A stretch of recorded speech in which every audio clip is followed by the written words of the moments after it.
Welcome to Love Them Knives channel, LTK here. Ah, yes, I don't know, I just had to get this. First of all, it's gigantic. And second of all, it's a traditional, and I like the design. And I think I looked up a YouTube on it because I wanted to see it in hand and kind of get a sense of how big it was. And the guy that reviewed it says probably won't keep this knife because it's too big.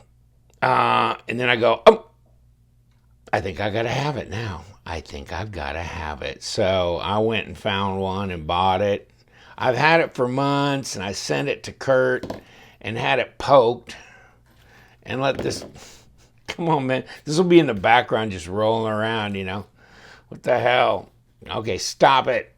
76, or God, 70, I wish.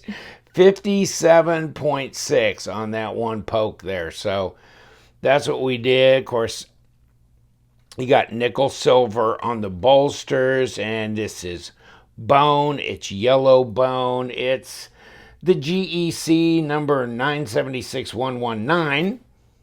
976119. Yellow rose bone, smooth yellow rose bone. The UN-X-LD.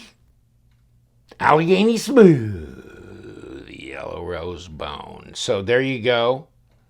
Made in the U.S. of A with 1095 carbon. And I think what I was able to look up is the kind of the preferred Rockwell is 58 to 60, somewhere in there. So 57.6 is not the worst in the world. And I've been, gosh, it doesn't take much, does it? Boy, it's a mirror blade, isn't it?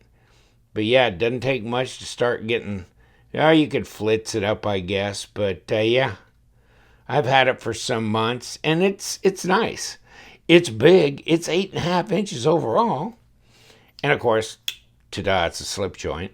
And there's your nail nick, and then there's another little pull in there. So I'm going way out and opening it like this. And it's just kind of cool. It's so big, it fits my hand really nice.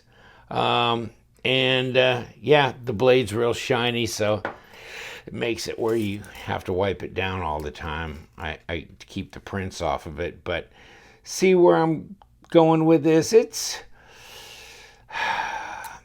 3 3/4. Really, it's probably 3.8 inch blade. I think I saw one place where they said it's close to a 4-inch blade, and they're right. And it's about a 97, 98 millimeter length blade, 8.5 overall, and 21.5 centimeters.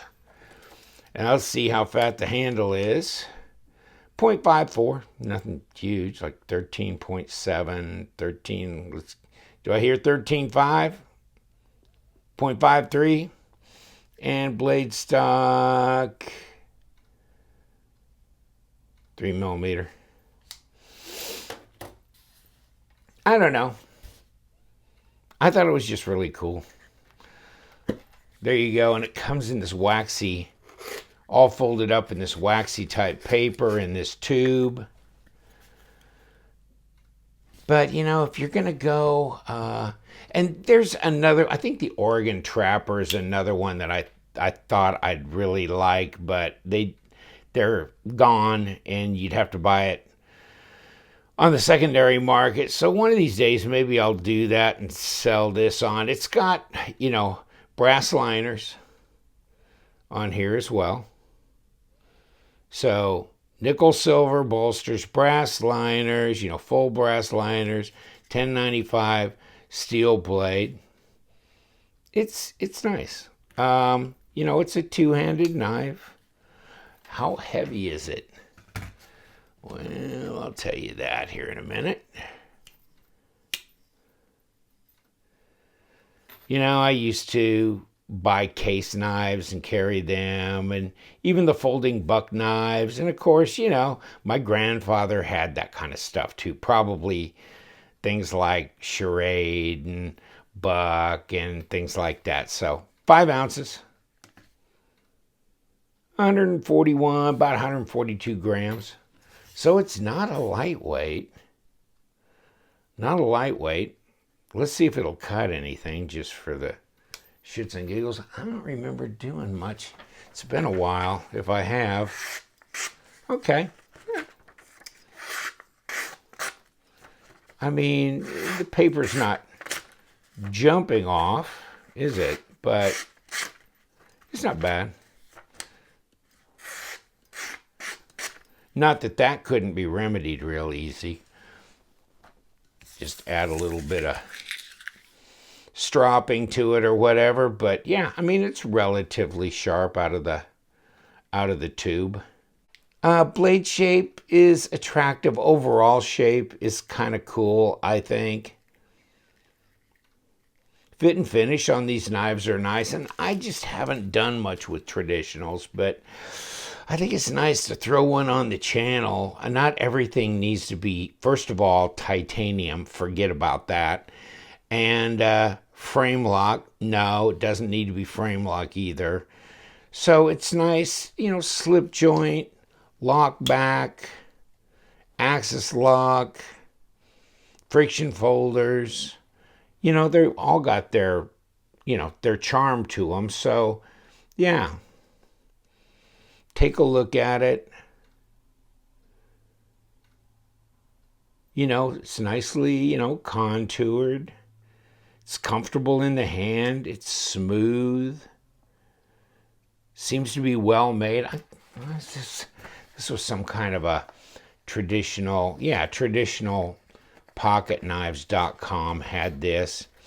And here's your specs. I mean, they're about $115. Here's your length. This is wrong. I mean, if you figure that out right. If the closed length is 4.75, what's the handle length? Does that make sense? Maybe they're trying to say cutting length. I don't know, but clip blade, yeah. I never mentioned that, did I? So thumbnail pulls.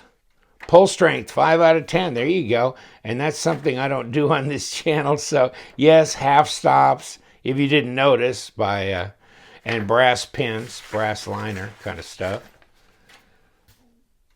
So, and of course, you got the rose here. But yeah, I think it's attractive. But yeah, it's a lot to carry. It's 5 ounces. Without a pocket clip, it's 8.5 inches, which, let me see if I got something around here. Maybe my 2U knife bruiser, is not far off. And, just for fun, what's that, my 127? In G10, my Tucson 127 in G10. This is probably a little bit bigger, actually. Yeah, they don't put the model numbers on the Tucson knives, so you never got that. How about my little 2U knife Hive? I just happen to have that out here. Really smooth, the Hive 2. Okay, but yeah, still, this is a big dog, isn't it? I mean, check it out. It may be more slender, but it's got length. It's got a lot of length. So this is not any, fainting flower, that's for sure. Yeah, maybe in a nice leather slip case. And I think you can get leather slip cases where they have a little clip that comes out. So you can actually clip it in your pocket or on your belt. So that'd be nice on something like this. Easier to carry that way. Rather than in your pocket. I mean, other metal things in your pocket probably gonna scratch and scrape. And I guess the high polish here is, it's nice, it's attractive. On the other end, it's gonna scratch up. It's gonna scrape up over time. But yeah, I do have a tube of Flitz, and I've never really gotten serious about using it, but that might actually work on something like this, especially, see, you got all the little scrapes along here. And really, it's not like I've really dragged this thing around that much. So, yeah, pretty positive, and it's centered right up. Good looking knife. Just thought I'd throw it out here on the table just to say I did. Another look at it. I really like the smooth yellow bone. I like the good optic colors. I like a good stag as well, handle. That's really attractive to me. But then kind of the yellow bone is really cool, or like an antique ivory look. I really like. And so this is very traditional, but I don't know that much about GEC. I probably need to get some more. You guys maybe throw out some suggestions of things that maybe I should look at. And we could go down that path for a few models. I think it'd be kind of fun. I'll try and study up and learn a little bit more about walk and talk and the kinds of things you really want to look for in a slip joint. But I mean, I think it's kind of hard to beat these, to tell you the truth. I've talked to a few other guys and they're like, yeah, GEC, data bomb. And I think they're right. All right, I'm going to let you go. Hey, is our tube still rolling around? Rolling, rolling, rolling. Come on, stop it. Oh my God. All right, take care. Thank you so much for joining me. The Yellow Rose. Yes, it is. From GEC. And you know what we do. We love them knives, so you guys stay sharp.